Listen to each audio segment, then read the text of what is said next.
The night my life changed forever started like any other, but ended with my marriage in ruins and my dignity shattered in front of hundreds of people. My name is Lucas Grant. I'm 32 years old, and I never imagined that love could feel so heavy, so humiliating, and so final. I married Ava Harrington, the woman I thought was perfect. Beautiful, confident, elegant, and extremely wealthy, whose family owned multiple businesses and held a social status that left everyone around them in awe. While I came from a modest middle-class life, my father a mechanic, my mother a school receptionist, we didn't have luxury, but we had respect, love, and values that I cherished deeply. Yet after our wedding, Ava and her family insisted that we live with them, claiming it was more convenient and that we would have everything we needed there. But I understood what they truly meant. They wanted a son-in-law they could control, someone who would always follow their rules and never challenge them. Yet I ignored the warning signs because I loved Ava, and told myself that it was fine, that she loved me, and I could handle this. Never realizing that love alone could not protect me from the constant humiliation that awaited. The breaking point came during her brother Brandon's extravagant rehearsal dinner. Chandeliers sparkling, champagne flowing endlessly. The hall filled with wealthy business owners, socialites, and family friends, all dressed in designer clothes. And I immediately felt out of place. My suit borrowed from a friend. And even before entering, Ava whispered sharply, "Please don't embarrass me tonight. Just behave," her tone icy. But I nodded. I always nodded. During the cocktail hour, one of Ava's aunts asked me, "So, Lucas, do you actually work now? Or are you still freeloading at our home?" Her friends laughed. And Ava laughed too, joining them as if I were a joke, even though I was working 2 part-time jobs. One in a bookstore during the day, one delivering packages at night. I had nothing to be ashamed of, yet her family wanted me to feel small, and Ava encouraged it, siding completely with them that night. Later, during dinner, someone spilled champagne on the floor, and before I could react, Ava snapped, "Lucas! Grab some napkins and clean it up. The staff is busy." And everyone watched as I knelt down, their laughter echoing in my ears.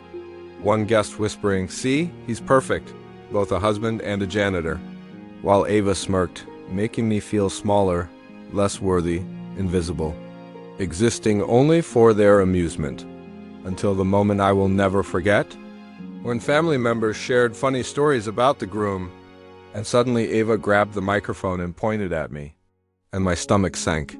"Well, since we're sharing embarrassing stories," she said, pointing directly at me, "let me tell everyone about the time Lucas tried to fix our sink and flooded the entire bathroom." And the room erupted with laughter. She continued, "Honestly, I don't know why I expected more. He's not exactly handy or financially capable, but hey, he's cute when he tries." People laughed until tears streamed down their faces, some whispering, "Money can't buy everything, certainly not a capable husband," and another asking, "Ava could have married anyone, but she chose him? Why?" Ava's eyes were cold, judging, full of disdain, and something inside me finally broke. I quietly stood and walked out, no yelling, no confrontation, just silence. Outside, the cold night air hitting me as every insult replayed in my mind, every laugh echoing. Every moment she diminished me to feel bigger, until I returned to the hall, not to stay, but to say one last thing, Ava rolling her eyes. "Oh God, what now, Lucas?" I spoke calmly. "I hope tonight was worth it." She frowned. "What's that supposed to mean?" I looked her straight in the eyes and said, "You broke something tonight, and I don't think you can fix it." Then I walked out of the hall and out of her life. I didn't return to her home. I didn't return to her family. I was done.